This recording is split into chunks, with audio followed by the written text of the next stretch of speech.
Queridos colegas, me voy a dedicar en este vídeo a la cuestión de la magia y de la fisiatría en la Celestina, es decir, mm, la magia y básicamente el tema de la enfermedad del amor, es decir, el hecho de que la enfermedad del amor pueda estar presente en Melibea y en Calisto, sobre todo voy a hablar de Melibea, y por tanto una visión, digamos, materialista también de la obra, ¿no?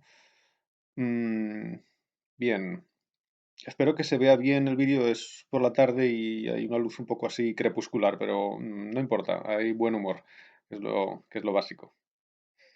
Bien, entro directamente en el tema para no extenderme demasiado y mm, voy al tema, ¿no?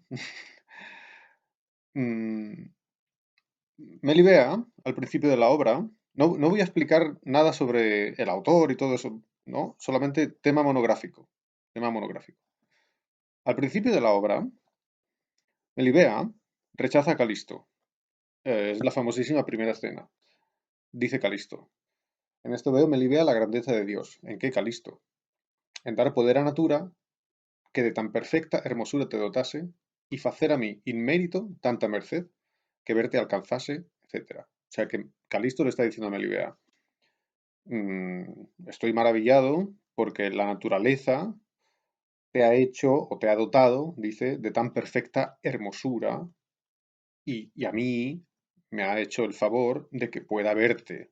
Es una declaración de amor. Calisto se declara a Melibea. Este es el principio de la obra. No sabemos dónde están, no sabemos qué ha pasado antes. Todo es, mm, digamos, oscuro. No se sabe si están en una iglesia. Esta es la interpretación de Martín de Riquer. Parece que están en el huerto de Melibea, pero esto no es seguro porque esto se dice en el argumento del primer acto, es decir, en una especie de introducción, y esta introducción no es del autor original, sino que es, digamos, de los impresores. Entonces, en el fondo no sabemos dónde están, solamente que están hablando, y Calisto se declara a Melibea. Melibea le dice algo así como que está feliz de oírlo, que está feliz de oírlo. Al principio le dice que qué bien, ¿no? En esta escena. Melibea le dice: pues aún más igual galardón te daré yo si perseveras. Más igual galardón, o sea, te daré un galardón. Y un galardón es como un regalo, el regalo de su amor. Si perseveras, perseverar significa insistir. O sea, tener un amor duradero, ¿no? No solamente que está enamorado hoy y mañana ya no. Entonces Melibea lo deja. Pero le dice: si perseveras, te daré galardón. Y por eso Calisto dice: oh, bienaventuradas orejas mías. O sea que Calisto está muy feliz de oír lo que ha oído. Así que Melibea le dice, digamos, le dice que sí. Pero inmediatamente después le dice Melibea: vete, vete de ahí, torpe. Vete, vete, torpe. Torpe, torpe es como Neshika. Y lo echa. Y entonces Calisto se va y está muy triste.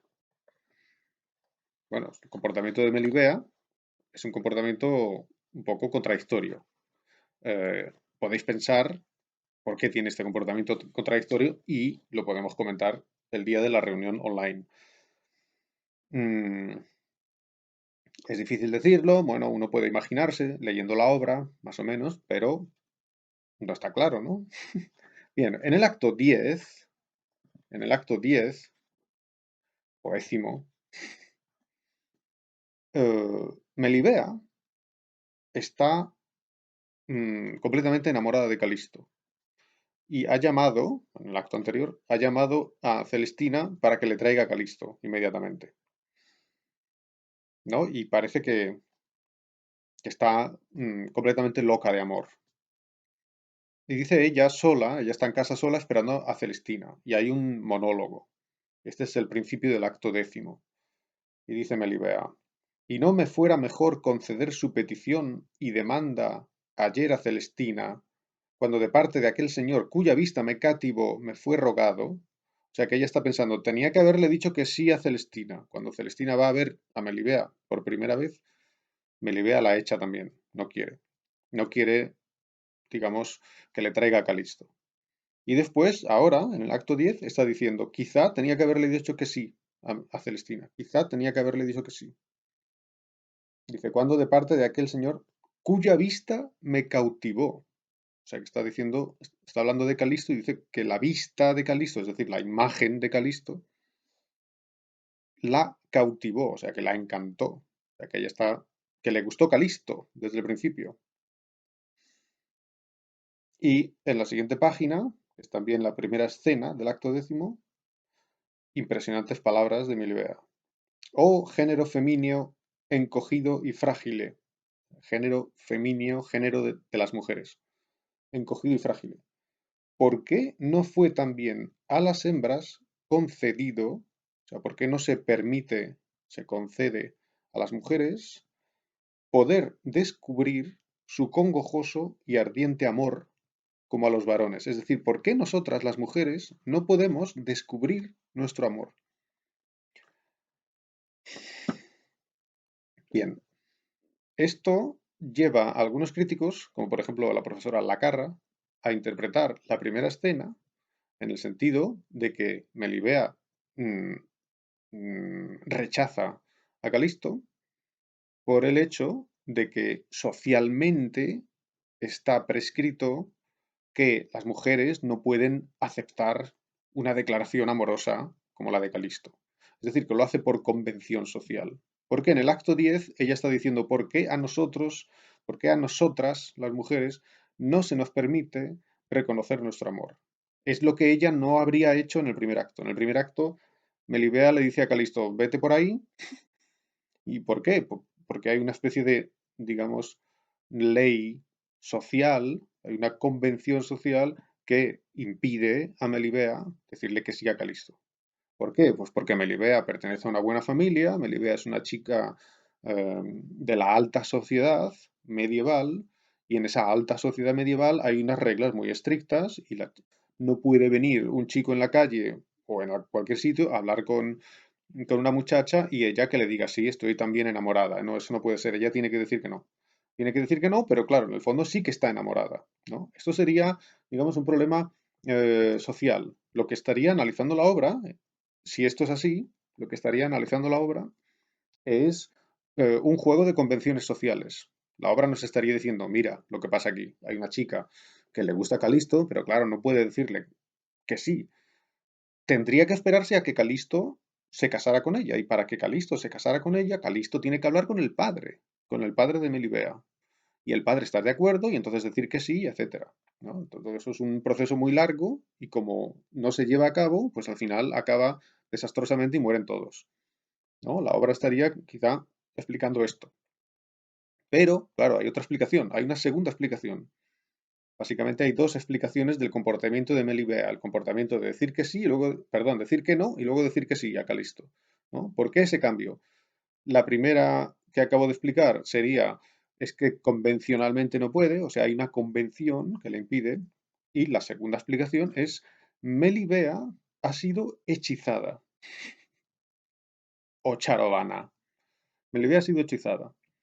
¿Cómo es posible que haya sido hechizada? Sí, que la Celestina ha hecho un hechizo y con ese hechizo ha enamorado a Melibea. Es un hechizo de enamoramiento, como si fuera una especie de lectvar. En checo se dice lectvar y en español se dice electuario, es la misma palabra. Significa como un filtro de amor, también se dice en español, un filtro de amor. No es exactamente un filtro porque Melibea no se lo bebe, pero es una magia, ¿no? Una magia que se hace para enamorar. Una magia para enamorar. Y esto era típico de toda la tradición medieval y también de la tradición clásica.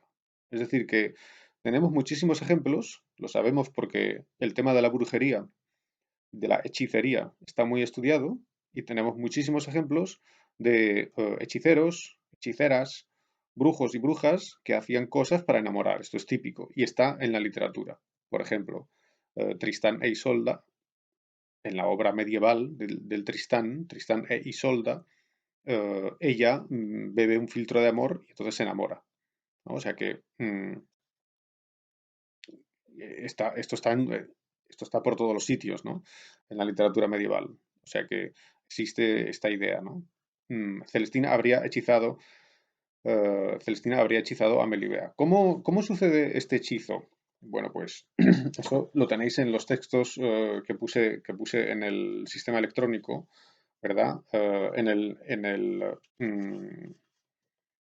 Mm, acto tercero, en el acto tercero, Celestina está haciendo una especie de lectvar, pero en realidad no es un lectvar porque no es para bebérselo, ¿no? Pero digamos, está haciendo una especie de magia, está haciendo una magia para enamorar a Melibea, ¿no? Esta magia para enamorar se llama, en la tradición medieval, se utiliza una palabra en latín, que es filocaptio. Filocaptio, todo junto. ¿Por qué filocaptio? Porque filo es como en griego amor, como filosofía, y captio es de captar. Captar es coger. Así que significa atrapar a alguien para el amor. Filocaptio. Así se utiliza la palabra latina. Y se sabe, por lo que se dice en la obra, que Celestina tiene sustancias en su casa. En su casa tiene muchas, como en esos cuentos checos donde hay una bruja y tiene un montón de botellitas, ¿no? Y tiene pelos de cabra y eh, eh, caparazón de tortuga y todo eso, ¿no? Bueno, pues Celestina tiene también un montón de potingues, ¿no? De, de productos químicos, digamos, de flores, de raíces, de hojas, ¿no? Como si fuera una mm, correnasca o algo así, ¿no? Tiene un montón de cosas para hacer magia. Y tiene cosas que se sabe que se utilizaban para hacer magia filocaptio, para hacer magia de amor, ¿no?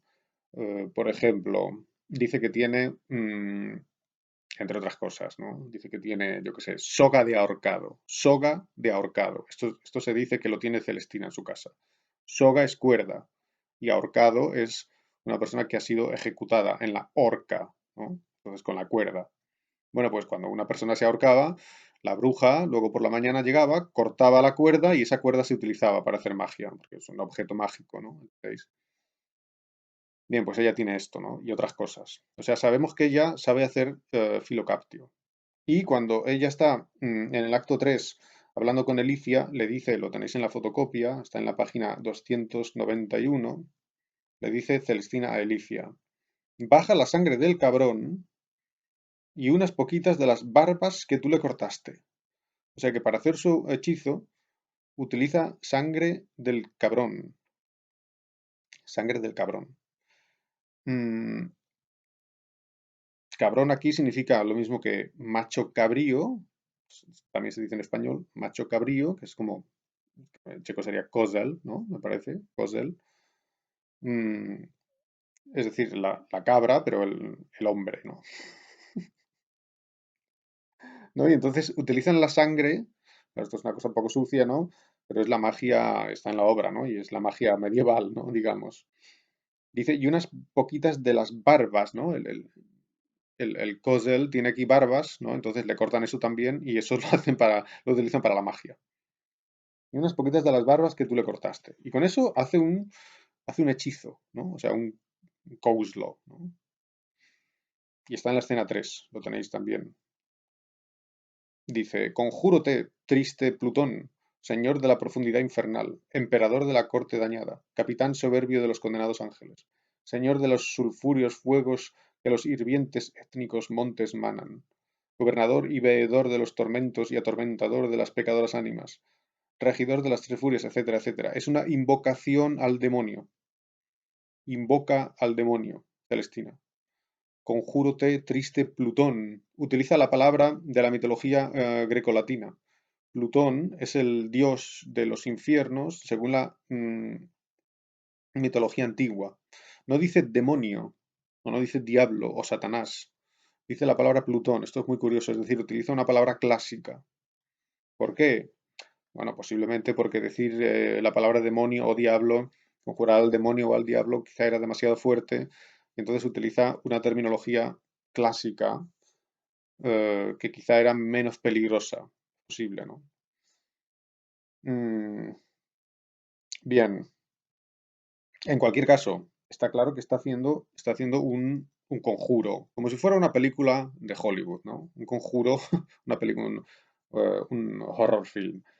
Eh, Está haciendo un conjuro y llama al demonio. Y el demonio tiene que venir para ayudarla y entonces colaborar para hacer esa magia. Es una especie de magia negra, porque está presente el demonio. Mm, ¿No? Y entonces hace una cosa, hace un hechizo, y al final, en la página 295, para que veáis, bueno, tranquilamente cuando estéis en casa, leedlo todo, porque es fantástico además, ¿no? Pero al final dice Celestina, y así, confiando en mi mucho poder, me parto para allá con mi hilado, me voy para allá con mi hilado, esto está en la página 295, repito, donde creo te llevo ya envuelto. Es decir, hilado es un montón de hilo, dice, y allí ya lleva, ella cree, ¿no? Ya lleva, te llevo, dices, al demonio, te llevo ya envuelto, metido ahí, ¿no? Y entonces este hilado, es decir, un montón de hilo,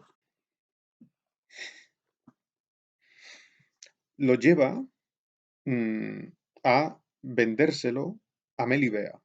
Esta es la trampa, digamos. Celestina va con el hilo y llega a casa de Melibea, toc, toc, toc. Hola, soy Celestina.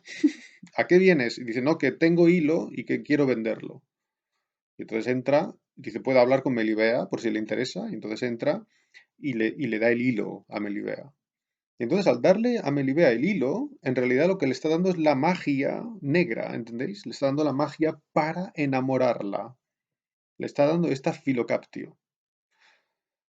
Em, Hay unas interpretaciones muy interesantes de un profesor que era catedrático en Inglaterra, yo creo que en Oxford.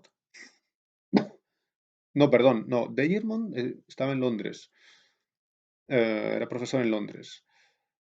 Alan Deyermond, que mm, tiene unos escritos muy interesantes sobre esto, diciendo que el demonio primero está en el hilo, se lo lleva a Melibea, entonces el demonio se queda con Melibea, claro, haciendo el hechizo, ¿entendéis? Melibea se quita su cinturón, bueno, su cordón, dice cordón, ¿no? Que es una especie de cinturón, como Pasek, y se lo da a Celestina como regalo para Calisto. Y dice Deyermont, entonces el demonio va en el cinturón. Cuando Calisto recibe el cordón como regalo de Melibea, entonces se pone muy contento y entonces le da a Celestina como pago por por su trabajo, le da una cadena de oro. Una cadena de oro. Y entonces dice Deyermont, el diablo pasa a la cadena. Y entonces Celestina se queda con la cadena y cuando los criados le dicen a Celestina, oye, danos un poco de la cadena porque te hemos ayudado, y Celestina dice, no, no os doy nada, porque ella es la coma, o sea, es muy avara, entonces ellos la matan. Luego muere Calisto y luego muere Melibea. Entonces todos los que han tocado esa línea de hechizo mueren, ¿no? Y mueren los criados también, ¿no? ¿No? Es una interpretación muy bonita del profesor Alan Deyermond. Fascinante, ¿no? Claro, sobre la Celestina hay muchísima bibliografía. Em, Bien, y entonces esto lo digo por el hilado, ¿no? Que Celestina le lleva el hilo, se lo lleva a Melibea. Y entonces en ese momento, teóricamente, podemos pensar, depende cómo uno lo interprete, ¿eh? Depende cómo uno lo interprete. Pero hay algunos críticos que lo interpretan así, que Melibea ha sido hechizada, y entonces al principio no quiere a Calisto, y luego ya sí que quiere a Calisto porque está hechizada de amor. Es muy difícil en la obra, yo creo, yo desde mi punto de vista personal, creo que es muy difícil decir en la obra cuál es la motivación de los personajes. Es decir, parece que hay un hechizo de verdad, ¿no? Pero luego parece que Melibea dice que en realidad está enamorada desde el principio, sea que no necesita hechizo, ¿me entendéis? Solamente está enamorada desde el principio y ya está. Pero bueno, mm, la verdad es que uno no sabe qué pensar, ¿no? Es como si en la obra, como si la obra fuera ambigua, ¿no? En fin, hay estas dos posibles visiones. Bien, podemos preguntarnos, mm,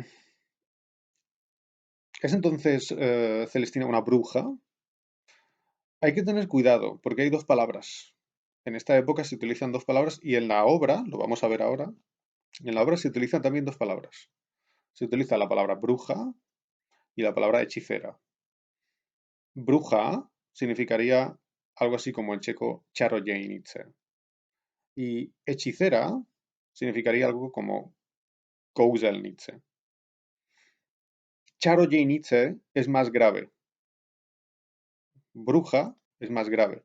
Y esto no es que se trate de una cuestión de palabras solamente, atención, no se trata de como que hay dos sinónimos y cuál se elige, no, son diferentes, porque en la Inquisición española, cuando empiezan los procesos de brujas en España, ¿no? En España, que empiezan aproximadamente en 1500, ¿no? A partir de 1500 y algo, empieza a haber mm, hechizos, perdón, procesos de la Inquisición contra la brujería, y entonces la Inquisición en esa España de 1500 diferencia claramente entre hechicera y bruja.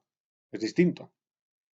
Una bruja tenía pena de muerte y una hechicera no. O sea que hay una diferenciación legal.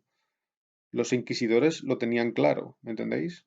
Por eso, en esta época, la época en que se escribe la Celestina, aproximadamente, no es lo mismo decir hechicera o bruja, no es lo mismo. Por eso tenemos que tener mucho cuidado. Claro, una persona que no sea estudiante universitario y que lee la Celestina, pues a lo mejor dice hechicera o bruja, no lo sé, le da igual, ¿verdad? Pero vosotras tenéis que estudiar el texto, lógicamente, con los matices, ¿no? Los matices son muy importantes. Entonces, repito, no es lo mismo hechicera que bruja. Em, bien, al principio de la obra, en- esto no lo tenéis fotocopiado, no lo tenéis fotocopiado, pero seguro que os acordáis. mm, Pármeno, esto está en el primer acto, voy a decir la escena por si alguien lo quiere buscar. No es obligatorio, pero bueno. Primer acto, escena séptima. Parmeno está contándole a Calisto quién es Celestina. Y le dicen en qué trabaja Celestina. Le dice, ella tenía 6 oficios. Labrandera, perfumera, maestra de facer afeites y de facer virgos, alcahueta y un poquito hechicera. Esto es lo que dice Pármeno sobre Celestina en la escena séptima del primer acto.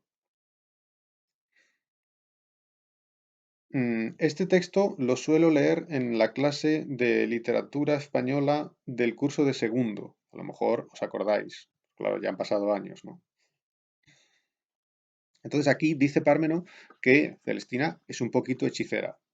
Lo tenemos en el texto, ¿no? Por lo tanto hay que pensar qué es esto, ¿no? Em, en la escena, mm, eh,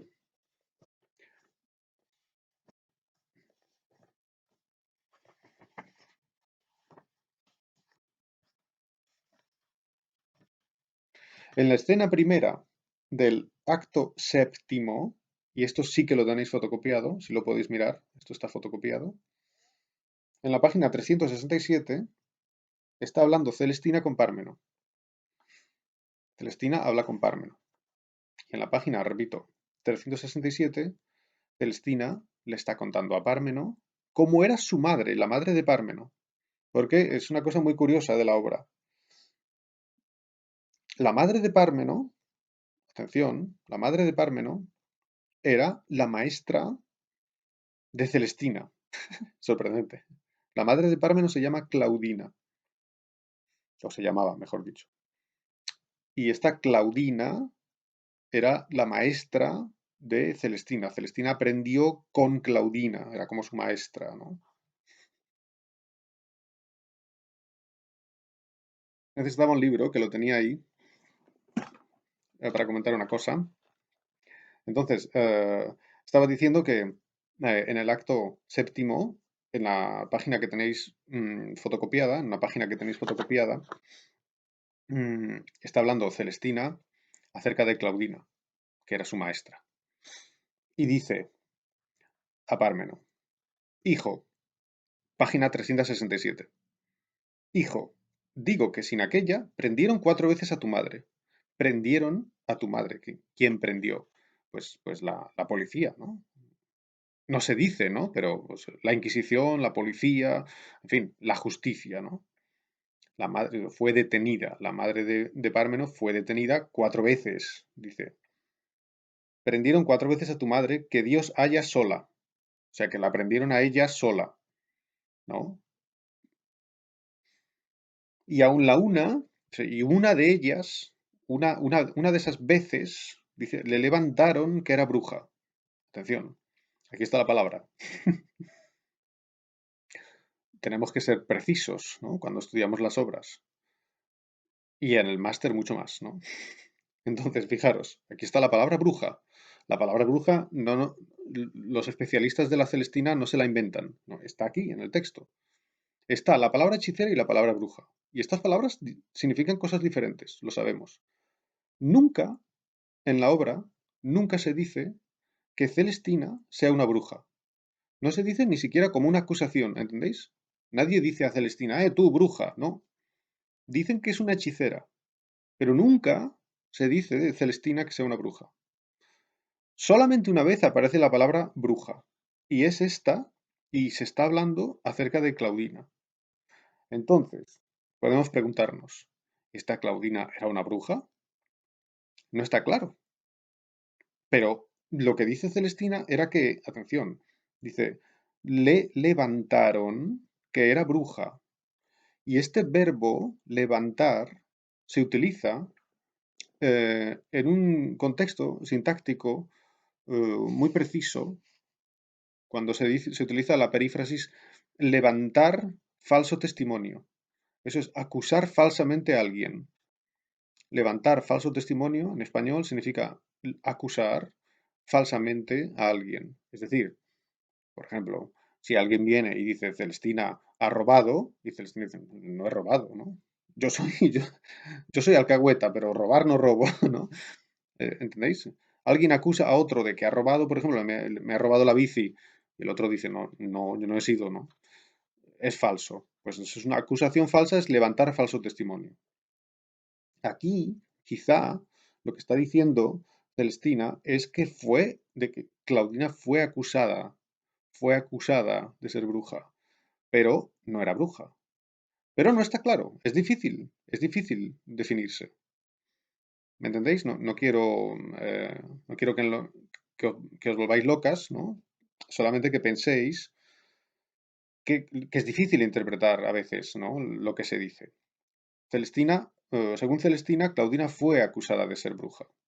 Bueno, hay una profesora mm, que es una gran especialista de la Celestina y tiene una serie de obras muy interesantes sobre la Celestina, muchos artículos, y se llama Dorothy Severin. Y Dorothy Severin mantiene en un artículo suyo que, que Claudina fue no solo acusada, sino ejecutada como bruja. Que Claudina era bruja, ¿no? Básicamente. Yo creo que esto no es exacto completamente. Fijaros lo que dice un poco más abajo en la misma página, Celestina sigue hablando de Claudina y dice que ella, cuando estaba, digamos, cuando la estaban castigando, claro, no se sabe en qué momento es, ¿no? Pero en fin, eh, en algún momento que ella estuvo castigada, dice, en todo tenía gracia, que en Dios y en mi conciencia, aún en aquella escalera estaba, y parecía que a todos los debajo no tenían una blanca, según su meneo y presencia. Es decir, que cuando Claudina estaba en medio de la plaza, en el Šibenicé, se diría en checo, ¿no? En el cadalso, bueno, no era exactamente el cadalso porque no era para matarla, ¿no?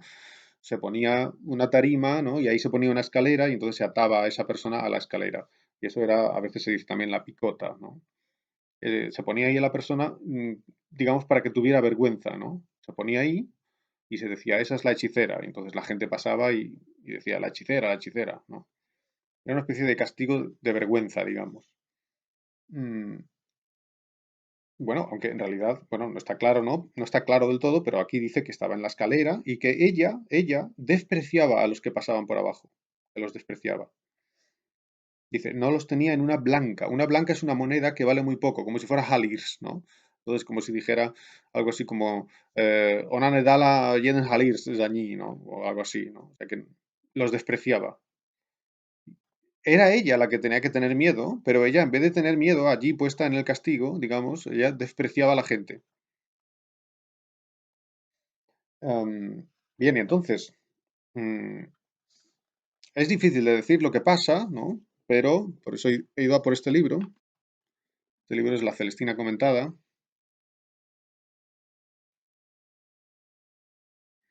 Perdón, es que está el brillo. La, ahí está.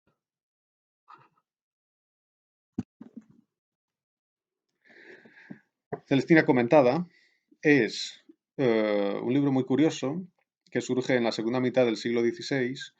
Posiblemente su autor es un abogado o un experto en leyes, ¿no? Es anónimo, no se sabe quién lo hizo. Alguien copió, ¿no? Copió la Celestina y iba haciendo anotaciones. Es decir, es una especie de, digámoslo así, de edición anotada de la Celestina. Y es muy importante porque es del siglo XVI. Es decir, quien lo hizo era de la época, más o menos, ¿no? Digamos, a 60 años o 70 años después, pero bueno, era casi, casi de la época, ¿me entendéis? Entonces, este libro se mantuvo como manuscrito, no se publicó hasta el siglo XX.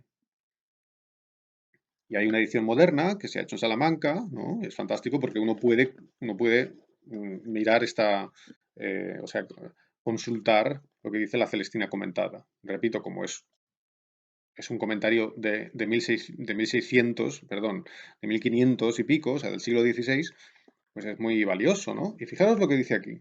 Cuando llega a lo de la escalera, en ese momento, que dice que estaba en la escalera, etcétera, comenta, en una escalera, manda el derecho canónico que a los hechiceros y encantadores los castiguen en penas feas, o sea, que a los hechiceros los castiguen en penas feas y los destierren como lo dice el canon episcopi, etcétera. O sea, que los hechiceros sean, cita un libro legal, ¿me entendéis? El canon episcopi, que es un texto legal de hacia 900 después de Cristo. Mm, no, así que repito, comenta que los hechiceros deben ser condenados a penas feas y deben ser desterrados, o sea, dovignansti.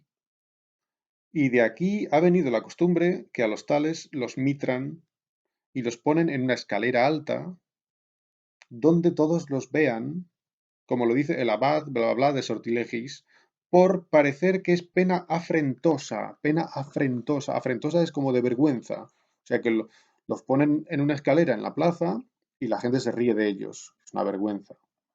Es una afrenta. Es como urashka, ¿no? O sea que es una pena afrentosa. Y vituperiosa, que es lo mismo. Y por esto dijo aquí que se dio esta pena a esta mujer para darnos a entender que por hechicera estaba presa.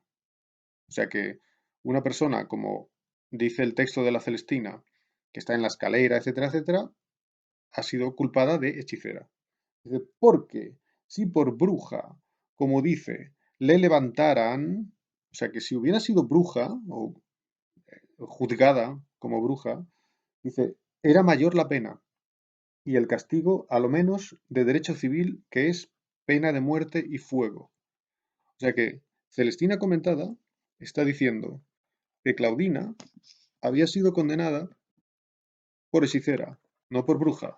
si hubiera sido condenada por bruja, la condena sería a muerte. Y no era una condena a muerte, era una condena solamente de vergüenza y luego de destierro o algo así. Y eso lo dice una persona que es seguramente jurista, una persona que conoce las leyes, que cita las leyes, cita los textos legales. Y era una persona del siglo XVI, ¿no? O sea que estaba muy cerca, ¿no? También puede equivocarse, ¿no? Pero en fin, es un testimonio muy interesante. Por eso, yo creo, me puedo equivocar también, lógicamente, que Claudina quizá fue acusada de bruja, pero no fue juzgada o no fue condenada como bruja. Y desde luego Celestina tampoco. Es decir, que Celestina seguramente es, yo diría con casi total seguridad que Celestina es una hechicera, 100%. Claudina está menos claro, pero yo diría que también. Em, Esto es interesante, repito, porque hay que tener en cuenta que para la Inquisición la pena de ser hechicera era más leve que la pena de ser bruja. Y además, en el fondo, sencillamente, significa otra cosa. Es decir, ser bruja y ser hechicera era distinto, ¿no?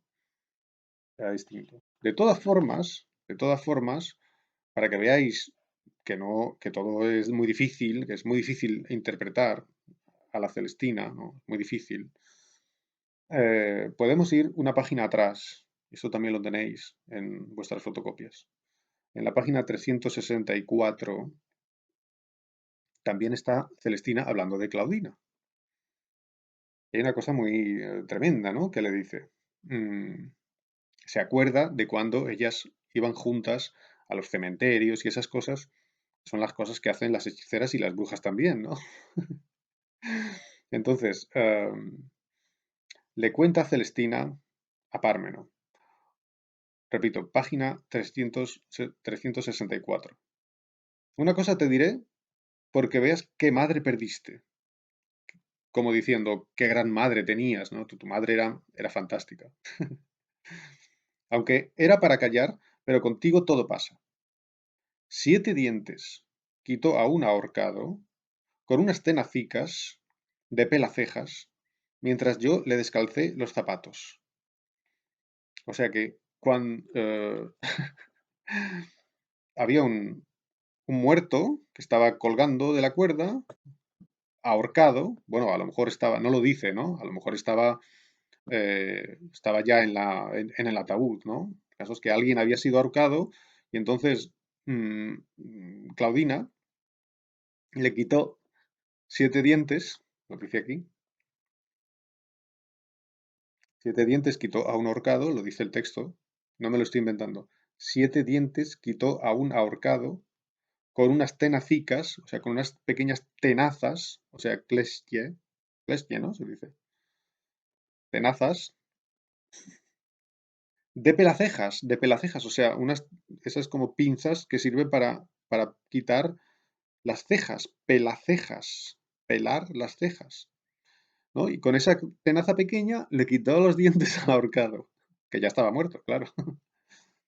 ¿Por qué? Bueno, porque eso es una cosa que luego se puede utilizar para hacer hechizos, dientes de ahorcado. Lo mismo que soga de ahorcado, por eso lo comenté yo antes. Y dice Celestina, mientras yo le descalcé los zapatos. Imaginaros las dos, ¿no? Una quitándole los dientes, la otra quitándole los zapatos al ahorcado. Bueno, esto, fijaros, sorprendente. mm, eh, Hay un testimonio, bueno, hay miles de testimonios de la brujería. Si uno quiere estudiar la brujería desde un punto de vista antropológico, histórico, puede dedicarse toda la vida a eso. Incluso si estudia la brujería, yo qué sé, en Bohemia, ya tiene para toda la vida, ¿no? Este libro es fantástico, Julio Caro Baroja, Las brujas y su mundo. Es un libro muy, muy bueno, como todos los de Caro Baroja, es fantástico, muy interesante. Caro Baroja ya murió, por desgracia, el sobrino de Pío Baroja, y está analizando en este capítulo, está comentando los procesos que hubo por brujería en la zona del sur de Francia, Carcassonne, Toulouse, etcétera. Hubo unos procesos muy famosos en Carcassonne, Uno cuando llega a Carcassonne, yo he estado en Carcassonne, es una ciudad preciosa, maravillosísima, una maravilla, la parte vieja, y de verdad uno llega allí, está el castillo así en lo alto, ¿no? Y parece que están las brujas allí dentro, ¿no? Y entonces está hablando de un proceso de Toulouse, ¿no? De una mujer que fue procesada, y esto lo conocemos porque hay un escrito de la Inquisición. La Inquisición, cuando hacía juicios, investigaciones, todo lo escribían, ¿no? Y entonces en los archivos están los papeles de la Inquisición, en latín, claro. Y entonces Julio Caro Baroja hace una traducción, ¿no? Y habla del proceso de Ana María de Giorgel, que fue procesada por brujería, ¿no? Claro, todo esto es muy interesante.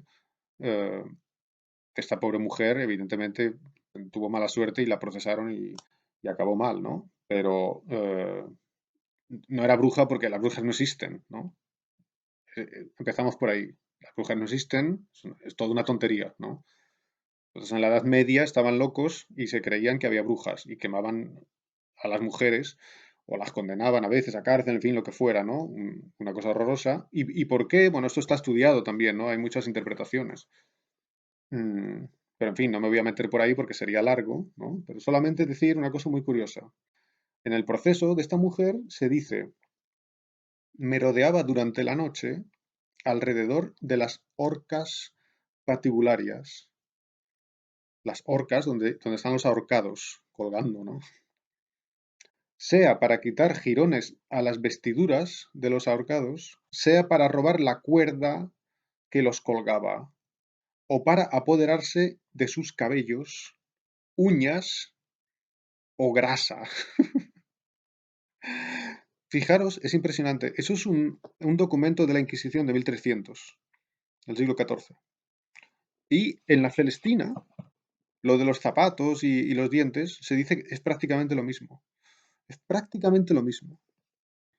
Pero claro, los autores de la Celestina no conocían el documento, ¿no? Porque es un documento de la Inquisición francesa, ¿me entendéis? Vamos, de la Inquisición papal, ¿no? Pero que están en Francia. No lo conocían. Pero, ¿qué pasa? Claro que en este mundo, en el siglo XV, en España, pues sencillamente había una idea de lo que hacían las brujas, que era una idea que estaba en toda Europa. Desde el siglo XIII, XIV, XV en adelante, ¿no? Todo el mundo tenía, ¿qué hacen las brujas? Pues van con los ahorcados y le quitan las uñas, le quitan el pelo, le quitan los dientes o le quitan ropa o zapatos, ¿no? Así que y fijaros cómo la información que tenemos en la Celestina concuerda perfectamente con el contexto histórico, perfectamente.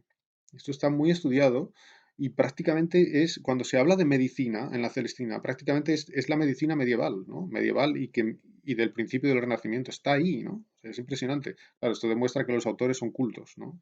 Los autores hacen alusiones eh, a libros cultos que ellos conocen porque son personas que han leído, ¿no?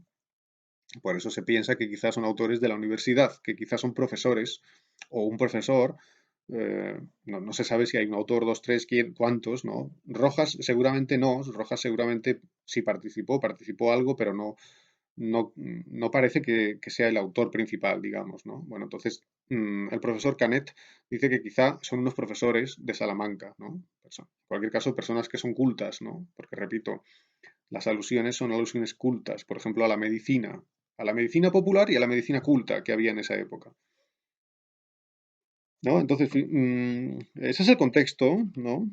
Claro, no me puedo extender demasiado. Luego vamos a comentarlo en la clase, digamos, online, ¿no? Y a lo mejor podemos añadir algo, ¿no? Pero en fin. ¿Qué pasa? Voy acabando, ¿no? ¿Qué pasa entonces eh, con la segunda teoría, ¿no? La pri- Ahora he hablado de la teoría de la brujería, ¿no? Es decir, de la brujería o de la hechicería. Sí, Celestina y Claudina son brujas o hechiceras, es difícil decirlo, pero parece que son más bien hechiceras.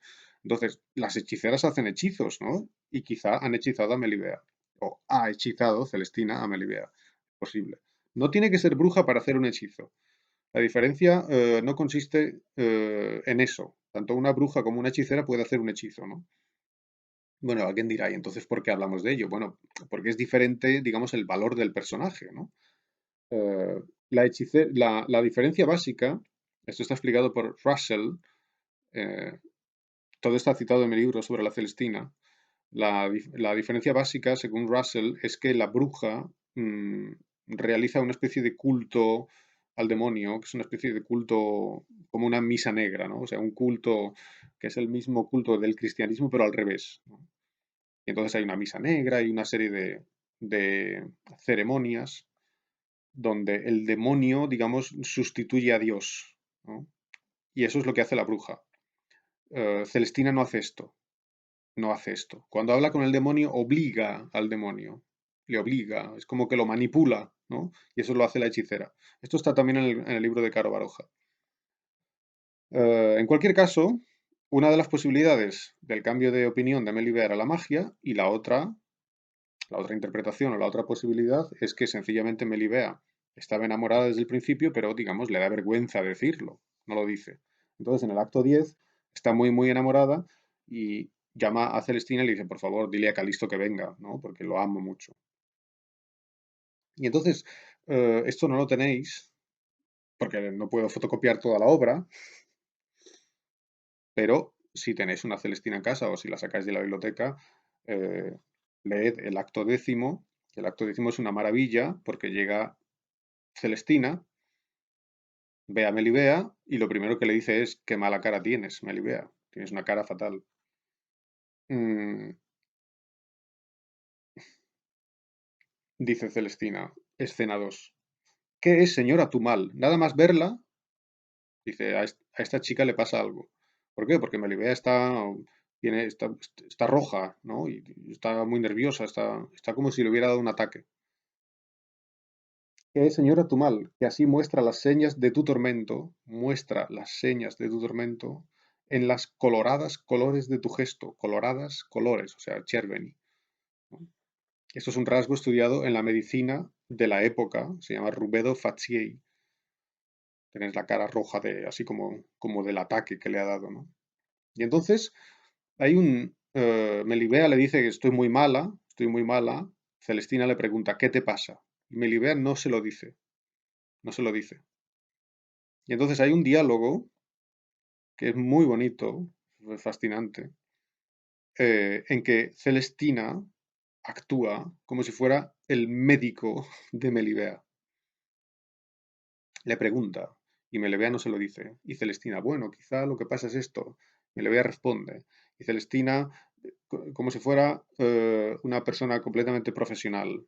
Casi, casi es una sesión eh, ¿cómo se dice? De psiquiatría, de psicoanálisis. Es casi, casi una especie de psicoanálisis. Es un psicoanálisis medieval. Es impresionante, ¿no? O sea, la escena es completamente impresionante. Y al final, eh, nunca Melibea nunca Melibea le quiere decir cuál es su problema. Es decir, no le dice a Celestina, no, es que estoy enamorada de Calisto. No le dice eso. Y Celestina espera a que Melibea lo diga por su propia voluntad, que ella sola lo diga. Y entonces poco a poco Celestina como que se va acercando, le dice, bueno, yo sé cuál es la solución a tu mal. Yo sé cuál es. Y Melibea le dice, ¿cuál es?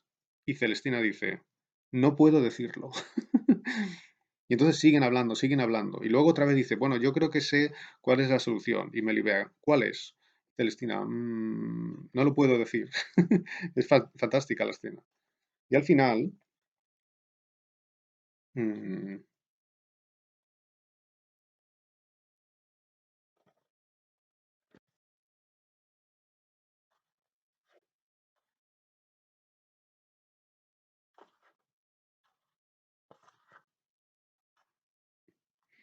finalmente le dice, la solución, esto está, lo que voy a decir ahora está en la escena tercera, finalmente le dice, la solución es Calisto. Y Melibea dice, no, no lo nombres, no lo nombres. Eh, y siguen hablando. Y al final se lo repite, ¿no? Y llega un momento que Melibea pregunta, ¿cómo se llama? ¿Cómo se llama la medicina que yo necesito? ¿Cómo se llama? Celestina dice, no te lo oso decir, o sea, no me atrevo a decírtelo. Melibea dice, di no temas. Y entonces Celestina dice, Calisto. Y miradlo, si tenéis una Celestina en casa, o si la sacáis de la biblioteca, esto está en el 10.º acto, escena 3. Yo lo comento en mi libro, en el capítulo que se llama Entre magia y fisiatría. Y hay un momento que Celestina dice Calisto, y entonces lo que dice después es Oh, por Dios, señora Melibea. Oh, por Dios, señora Melibea. Qué poco esfuerzo es este. Qué decaecimiento. Oh, mezquina de yo. Oh, mezquina yo. Alza la cabeza. Le dice a Melibea, alza la cabeza. ¿Por qué le dice alza la cabeza? Porque Melibea se ha desmayado. En el momento en que le dice Calisto, entonces Melibea se desmaya. No lo dice el texto. O sea, porque no hay narrador. No dice, y Melibea se desmayó. No lo dice. ¿No? Pero hay una acotación interna. Es decir, que de las propias palabras que se dicen, se deduce que Melibea se ha desmayado. Se ha desmayado por la impresión, ¿no? Todo esto concuerda con la medicina de la época y según la medicina de la época, el amor es una enfermedad. Es una enfermedad que produce estos síntomas. Es una enfermedad como, digamos, como el resfriado, ¿me entendéis? Entonces produce síntomas y necesita una medicina y un tratamiento. Necesita que un médico venga y te cure, ¿me entendéis? Por eso, digamos, hay dos posibilidades. Una es la magia y otra es la medicina, ¿no? Entre magia y fisiatría, ¿no? Y entonces hay algo fantástico y es que entonces Melibea se despierta, se ha desmayado, pero entonces vuelve a tener conciencia. Dice Melibea, paso, paso, que yo me esforzaré. Paso, paso es como despacio, despacio, como si estuviera diciendo tranquilos, tranquilos, ¿no? O sea, primero se desmaya y Celestina dice, Yeshish, María, Tsotoye, Onaye, Mertva, ¿no? Se cree que se ha muerto, ¿no? Se cree que se ha muerto. Celestina dice, si se ha muerto, si se ha muerto, me matan a mí. Un desastre, ¿no? Y entonces se despierta Melibea y dice, Clit, paso, paso, que yo me esforzaré. Paso, paso es como despacio, despacio. Tranquilos, no pasa nada. Dice, no escandalices la casa, o sea, no des gritos. Celestina, oh, cuidada de mí, no te descaezcas. Señora, háblame como sueles. Y entonces dice Melibea, y muy mejor. Esto es algo que no he encontrado comentado en ningún comentarista de la Celestina. Y muy mejor. Puede que haya, porque la bibliografía es inmensa, ¿no? Pero no lo he encontrado, ¿no? Melibea, yo lo digo en mi libro, Melibea dice, y muy mejor. Es decir, Melibea, después de este desmayo, está mucho mejor. Y lo siguiente que le dice es, llama a Calisto y dile que venga a verme. Es como si se hubiera liberado. Se ha liberado de un tabú interno. Esto es una terminología muy moderna, es una terminología de Freud, ¿no? O del siglo XX. Claro, en esta época no, la terminología era distinta, ¿no? Pero lo que le ha pasado a Melibea es impresionante que sea tan moderno. Es como si ella misma no fuera capaz de admitir que ella estaba enamorada de Calisto y que quería estar con Calisto. Y en el momento en que lo admite, ¿no? Lo admite ante sí misma, entonces se cura. Y cuando vuelve del desmayo, y ella dice, ya estoy mejor. Y luego le dice a Celestina, trae a Calisto y ya está. Se solucionó. Esto está en la medicina de la época. La medicina hipocrática le dice más o menos esto. Esta es la solución, ¿no? Así que hay dos opciones, dos interpretaciones. Ha sido hechizada o hay una convención social que finalmente Melibea rompe, ¿no? Es una convención que rompe. La convención social dice, una chica como Melibea, que es una chica de buena familia, no puede irse cuando quiere con un chico, no puede, ¿no? Entonces Melibea rompe eso, ¿no? Claro, aquí viene la tragedia, ¿no? Espero que sea interesante este tema.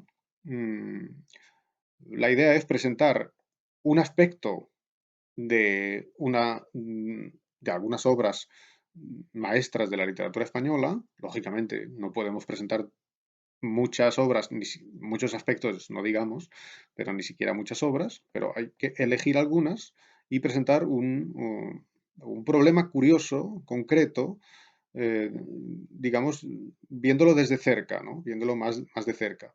Esa es la idea. Así que espero que sea para vosotras interesante y que podamos discutirlo, si hay tiempo, durante la reunión. Muchas gracias.